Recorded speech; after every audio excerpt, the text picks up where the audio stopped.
What's up, peeps? So we got a brand new Call of Duty in our hands, and we got 4 new types of aim assist. So which one's the best for controller players? Well, I'm here to find that out. Today we're going to be testing all 4 kinds of aim assist with 3 different kinds of tests. So at the end, you can figure out which one is the best aim assist for you. Let's jump right into this video. So the 4 types of aim assist that we have is going to be default, precision, focusing, which would be the usual ones that we'd find in Warzone, but they added a new one called Black Ops, and it just says traditional aim slowdown near target used in Black Ops games. So we're going to be testing each and every one of these, and we're going to be doing 3 different tests. One of them, I'm going to be moving my aim from left to right, and the enemy will not move. Then I'm going to move from left to right without moving my aim, and the enemy will also move to track that rotational aim assist. And then the final one, we're going to track the hipfire aim assist to see. So again, we're going to be doing those 3 tests with all the aim assists. So let's start with the first one, the default one. So the default one, how far should we? Okay, there we go, 10 meters. We're going to do a 10-meter test just to see.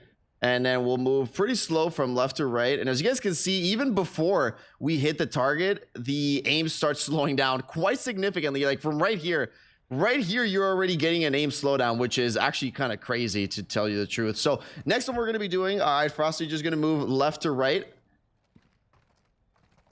So if he moves left to right, as you guys can see, without moving my aim right here, we do get a little bit of tracking. And if I'd go in and hit ADS as well, we do get some tracking. Again, this is without touching my aim. I am not touching my ADS right here, and we definitely do get some tracking. Again, this is always standard. Next up, let's try the hipfire aim assist. So I'm going to be going a little bit closer to him. And as you guys can see there, again, the rotational does kick in with the hipfire pretty accurately. Again, not touching my right stick at all, and it is definitely tracking quite a bit. Do remember as well, the lower your sensitivity is when you're aiming down sight, the stronger your aim assist will feel. Obviously, again, it doesn't do a full-on rotation right after a while. It kind of stops, but there we go. Now let's move on to the next one. Next one is going to be precision, and this one does say strong aim slowdown that only kicks when aiming closer to the target. So in theory, this one should aim not as far as the other one. So again, we're going to do our first test right here with the ADS.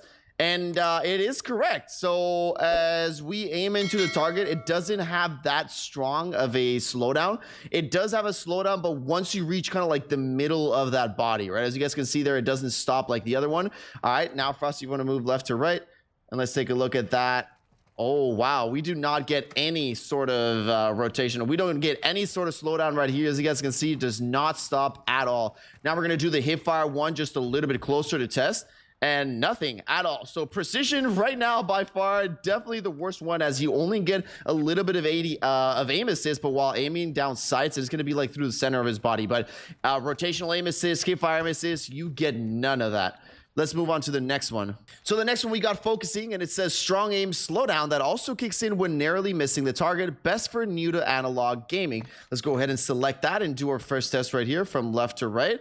And we do get, it seems like a stronger slowdown when you're ADSing in the middle of the target, but again, not as wide as the standard one, right? But it's definitely, I do feel it's a little bit stronger than the precision. Let's go ahead and Frosty, if you want to move left to right, and let's see what we get.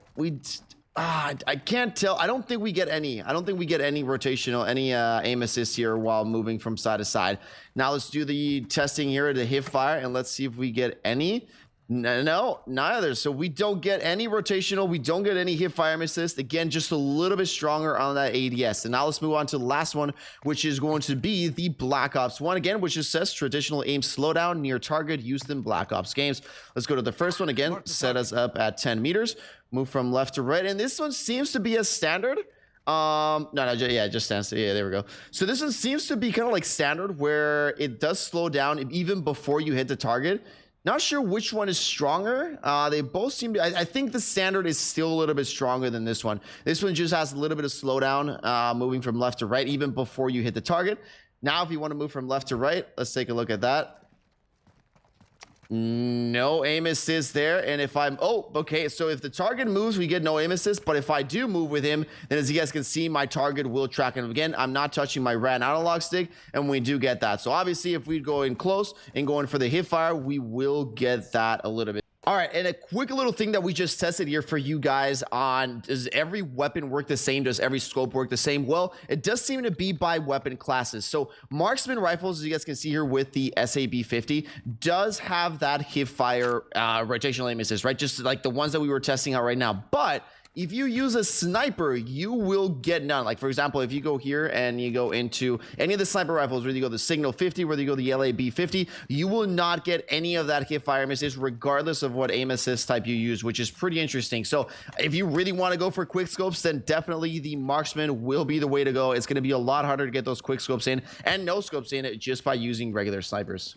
Ladies and gentlemen, after what I've noticed here, this is what I've come to the conclusion. Black Ops and Default seem to be about the same, but Default does seem to have a stronger just general aim assist compared to Black Ops. So Black Ops, you could use it if you want the hip fire aim assist and all that, but don't want it as strong. Precision, by far definitely the worst one, or obviously unless if you just want to play with almost to like little to none aim assist and you just want it to help a little bit, go Precision. Focusing again is almost the same as Precision, but it will be a little bit stronger when ADSing. But remember, both Precision and Focusing do not have any sort of hip fire, don't have any sort of rotational aim assist. So especially when you're playing multiplayer games and those close quarter gunfights, the hip fire aim assist is one of the strongest one out there for us controller players, which we really need. So definitely I'd recommend going with Default or Black Ops. Play around with both of them and let me know which one suits better for you. That'll be everything for all. Peace out, everybody. I'll see you all in the next one.